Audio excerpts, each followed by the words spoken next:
যুদ্ধবিরতির খবরে উৎসবে ভাসছে প্যালেস্টাইনের গাজা এবং ওয়েস্ট ব্যাংকের বাসিন্দারা। রাস্তায় নেমে গান বাজিয়ে আতশবাজি ফুটিয়ে উচ্ছ্বাস প্রকাশ করছে তারা। স্বাভাবিক জীবনে ফিরতে পারার আশায় বুক বাঁধছে প্যালেস্টাইনের হাজার হাজার মানুষ। ইসরায়েল হামাসের মধ্যে যুদ্ধবিরতি ও জিম্মি মুক্তির বিষয়ে চুক্তির খবর ছড়িয়ে পড়লে অধিকৃত ওয়েস্ট ব্যাংকের হেব্রন শহরের প্যালেস্টিনিয়ানদের মধ্যে খুশির বন্যা বয়ে যায়। আনন্দে রাজপথে নেমে আসে তারা, ফোটায় আতশবাজি। সবচেয়ে ক্ষতিগ্রস্ত গাজার প্যালেস্টিনিয়ানরাও যুদ্ধবিরতির খবরে আনন্দে মেতে ওঠে।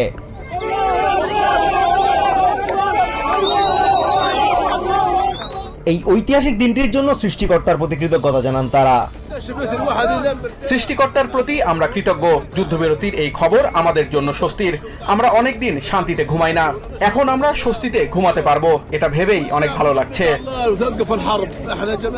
এদিকে দেইর আল বালার রাজপথ শিশু কিশোরেরা নানা ধরনের স্লোগানে মুখরিত করে তোলে।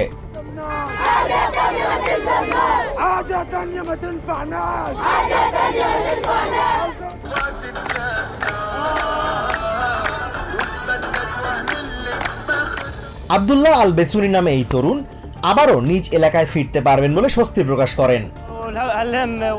আল্লাহর প্রতি অসীম কৃতজ্ঞতা। আমাদের উপর থেকে যুদ্ধ বিগ্রহের কালো ছায়া অবশেষে কেটে গেল। আমি খুশি যে আমি এখন আমার শহর বেইহানুনে আমার পরিবারের কাছে ফিরে যেতে পারবো, আবারও স্বাভাবিক জীবনে ফিরে যেতে পারবো। আল আকসা মার্টায়ার্স হসপিটালের সামনেও উচ্ছ্বাস করেছে সেখানে অবস্থানরত প্যালেস্টিনিয়ানরা। আল্লাহর ইচ্ছাতে এই চুক্তি হয়েছে। আমরা অনেক স্বজনকে হারিয়েছি, তারা কোনো কিছু না বলেই আমাদের ছেড়ে গেছে। অনেকের মরা দেহটিও দেখতে পাইনি, আমরা পারিনি কবর দিতে।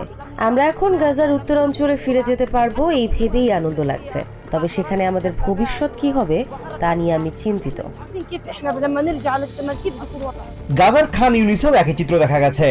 সেখানকার সব বয়সী প্যালেস্টিনিয়ান আনন্দে মেতে ওঠে।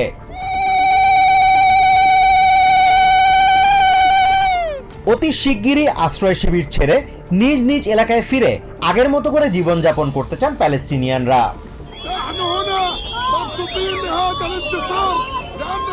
Azimur Rashid Kanak, TVN 24 news desk.